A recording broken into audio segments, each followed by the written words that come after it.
रहमानुर्रहीम अस्सलाम वालेकुम। कैसे हैं आप सब? उम्मीद है कि आप सब लोग ठीक होंगे, खुश होंगे। अल्लाह ताला आप सबको अपने घरों में खुश और आबाद रखे। तो चलिए आज का व्लॉग शुरू करते हैं। तो आज का व्लॉग मेरा फ्रेंड्स, आपको मैंने पिछली वीडियो में बताया था घर शिफ्टिंग के बारे में। तो हम लोग कहाँ पे शिफ्ट हो रहे हैं, तो ये देखने के लिए आपने, ये जानने के लिए आपने मेरी वीडियो को पूरा देखना है, कहीं से स्किप नहीं करना। तो वीडियो शुरू करने से पहले मेरी वीडियो को लाइक और शेयर कर दें, सब्सक्राइब भी कर दें, ताकि आने वाली हर नई वीडियो का नोटिफिकेशन आपको मिले। तो फ्रेंड्स, हम लोग कहाँ पे शिफ्ट हो रहे हैं, लाहौर या लाहौर से बाहर, तो ये आगे चल के आपको मैं बताऊंगी। और इंशाल्लाह मैं वहाँ पे शिफ्टिंग की और शिफ्टिंग से पहले जितनी भी वीडियो हो मैं आपके साथ ज़रूर शेयर करूँगी। तो ये हम लोग जा रहे हैं उधर अपने घर।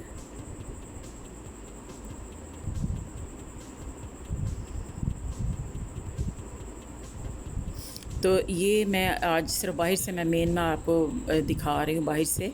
ये मेरे घर की जो है मेन एंट्रेंस है। तो ये मैं आपको दिखा रही हूँ। इंशाल्लाह पूरा मैं आइंदा अगली वीडियो में शेयर करूँगी। तो फ्रेंड्स, वहाँ पे जाने के बाद मैंने वहाँ का थोड़ा सा जो काम करना था या करवाना था वो किया। और घर आने के बाद फिर मैंने ये बनाई है निहारी। तो आज मैं जो निहारी बना रही हूँ झटपट बनाने वाली, आज मैं घर के मसाले नहीं डाल रही, बने बनाए डब्बे का मसाला मैं डाल रही हूँ ताकि जल्दी से काम हो जाए। और जाने से पहले मैं गोश्त भी फ्रीज़र से निकाल के जाना मैं भूल गई थी। तो चलिए शुरू करते हैं। बिस्मिल्लाहिर्रहमानिर्रहीम। आते ही सबसे पहले मैंने गोश्त निकाला है। तो ये देखें, एक मीडियम साइज़ का प्याज लेकर उसको मैंने हल्का सा फ्राई किया और उसमें मैंने गोश्त डाल दिया ताकि ये गोश्त जो उसकी स्टीम के अंदर ही खुल जाए। तो गोश्त को उसके अंदर डाल के, और ये लहसुन, अदरक और हरी मिर्च का पेस्ट मैंने इसमें डाल के, और इसको अच्छी तरह मैंने थोड़ा सा भूना है। और फिर मैंने 2 गिलास पानी डाल के इसको ढक के रख दिया ताकि ये गोश्त जो पूरा पिघल जाए।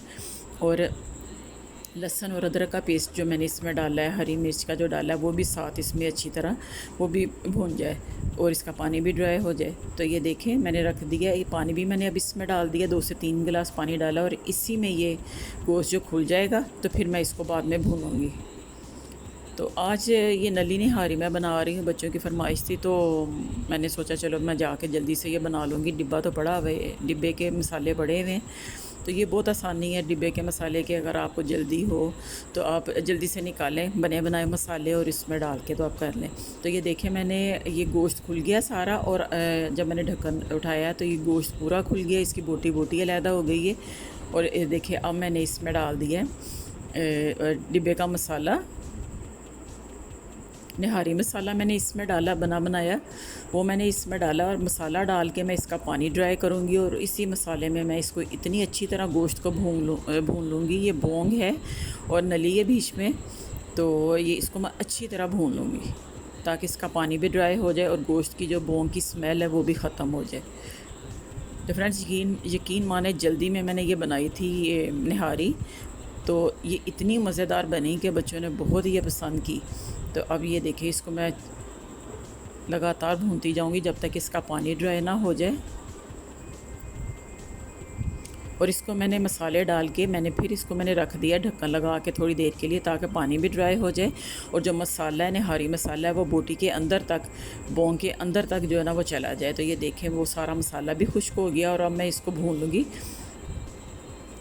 तो शुरू में मैंने इसमें थोड़ा सा कुकिंग ऑयल डाला था क्योंकि इसमें अपना भी चिकना होता है नली का और गोश्त का। तो मैंने इसमें थोड़ा सा कुकिंग ऑयल डाल के उसमें प्याज को हल्का सा फ्राई किया था बस, क्योंकि बाद में भी इसमें निहारी में बाद में भी तड़का डलता है, तरी बना के ऊपर डालते हैं। तो ये देखिए, मैंने गोश्त को अच्छी तरह मैंने भून लिया है। तो अब ये गोश्त भून गया है। तो अब मैं इसमें इतना खुला पानी डालूँगी, तकरीबन पतीली भर के, क्योंकि पानी का कोई डर नहीं, आप इसको ड्राई करके जितना अपनी मर्ज़ी के मुताबिक ग्रेवी रख सकती हैं। तो मैंने ये पतीला जो भरा था ये मैंने भर के मैंने रख दिया।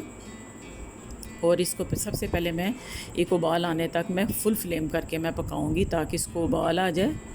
और ये देखिए, पानी मैंने डाल दिया और सब मसालों को और पानी को मैंने अच्छी तरह मिक्स कर दिया है।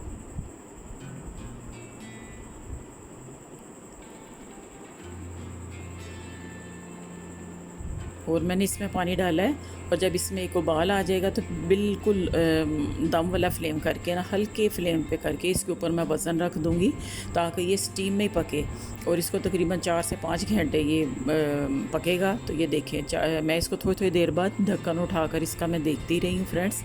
और ये अब देखिए इसका पानी भी ड्राई हो गया और बोटी इसकी जो बोंग थी वो इतनी अच्छी तरह गल गई कि बिल्कुल मलाई बन गई है। तो अब हम इसको इसमें डालेंगे, इसकी ग्रेवी को थिक करने के लिए, गाढ़ा करने के लिए मैं इसमें डालूँगी। और मैं एक प्याली मैंने आटे की ली है, उसको साथ वाले चूल्हे पे मैं भून रही हूँ।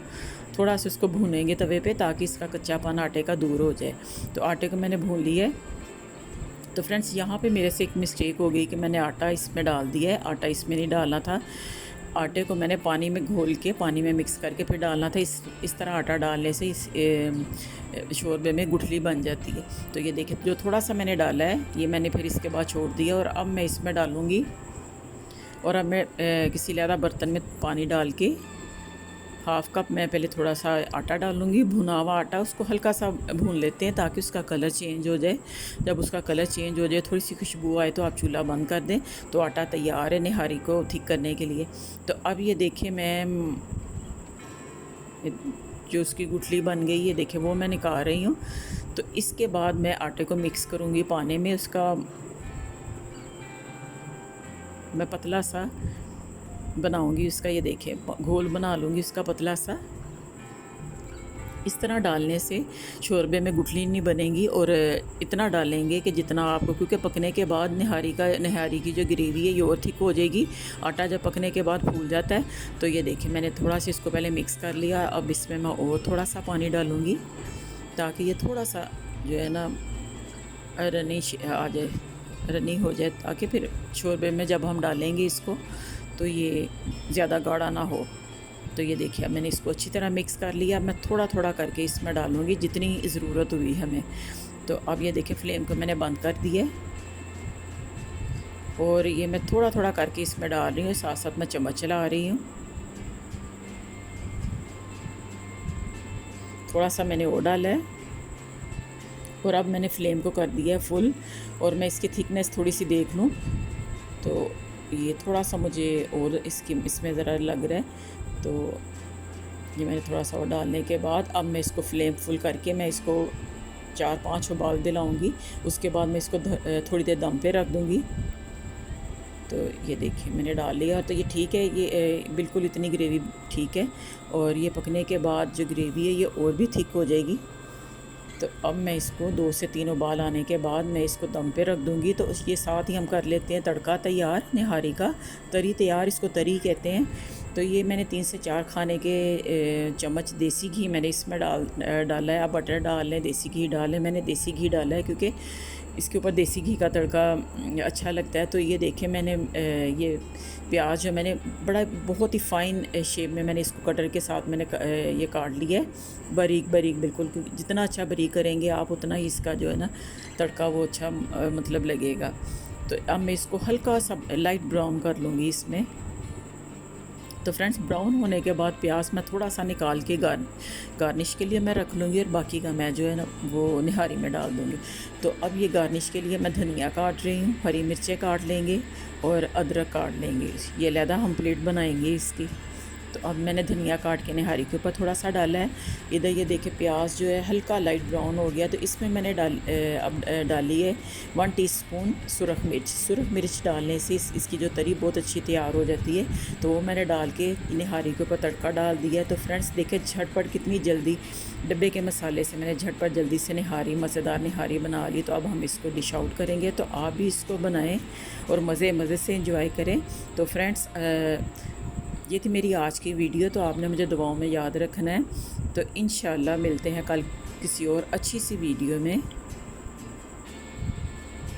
फ्रेंड्स आपने मुझे ज़रूर बताना है कि आपको ये निहारी कैसी लगी। तो कल तक के लिए अल्लाह हाफिज़।